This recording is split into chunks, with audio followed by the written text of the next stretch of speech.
All right, good afternoon. Krista Mecki here, coming to you on the 29th day of March for the 31 days, 31 reasons to hire a planner, day 29, reason 39, coming to you live from Dallas here.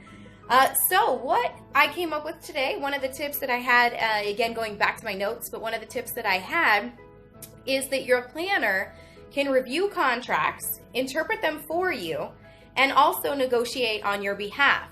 Now, the crazy part about this is it may not seem that relevant. You're like, oh, I can read contracts. It's all simple language. Until you get yourself in a position where you've contracted and put yourself on the line for something that you can't afford to do. I'll give you a little quick story. I had a young lady recently book me for a day of coordination. That's all she needed. Everything else was already handled, no problem. So we did the day of, and then she reached out to me and she said, wait a minute, I booked this company for everything, DJ, flowers. They kind of did one and done sort of thing. And she said, but I'm feeling a little suspicious about it. Do you mind reviewing the contract? Now, normally for day of, I wouldn't do that, but I said, sure, feel free to send it to me. I'll take a look at it.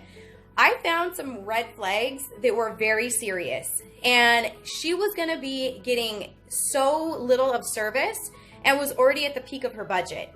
And so I had to let her know, hey, there's some super red flags there. And, I'm not sure who this company is or how you even chose them, but we may need to relook at it. And she agreed that that was actually something that she was panicked about, that she felt like it was a little bit sketchy, that maybe she had made the wrong decision. And so instead of moving forward with that company, she broke the contract. So she just lost her deposit. It was only a couple $100s.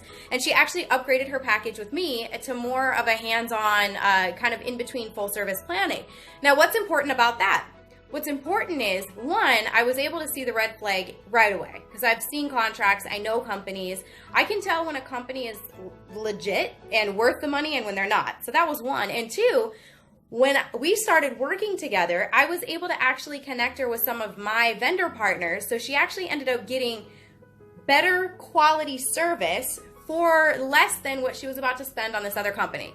So that is a mutual win-win. And so for her, it's good that she already, brought me on as a planner, but more importantly, that she allowed me to review that. Same thing with one of my corporate clients. We have a major contract that we deal with every year, and it's, 7, 8, 9 pages.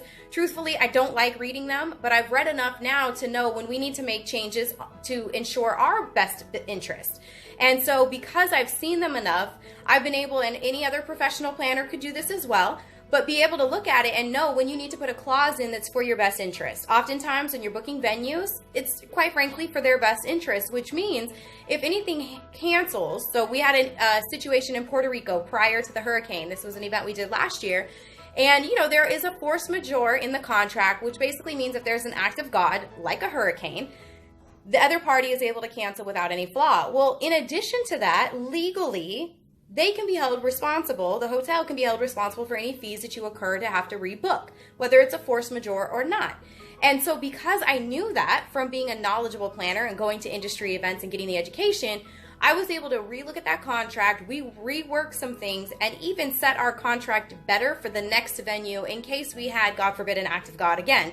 But that is the tip for today. So day 29, reason 29 to hire a planner, because they can review contracts, they can interpret them for you, and they can negotiate better deals for you as well. I never take the first contract. Sorry if you're a venue out there that's worked with me or a vendor. I never take the first contract, especially for venues. I'm always going to push back. I'm always going to ask for something else because my job is to have the best interest of my client. So I assure you, if you're looking to do something, hire a professional, take a look at it. Even if you hire a legal service to take a look at it, whatever it may be, you need to have somebody look at it because you don't want to be left on the line with something you can't get out of, with something that's going to cost you a ton of money or something that just really isn't in your best interest. So thank you for tuning in today, coming to you a little bit earlier than I have been lately, but again, out here in downtown Dallas and getting ready to walk back into our event, but wanted to make sure I got this video out there. And until next time, stay magnificent.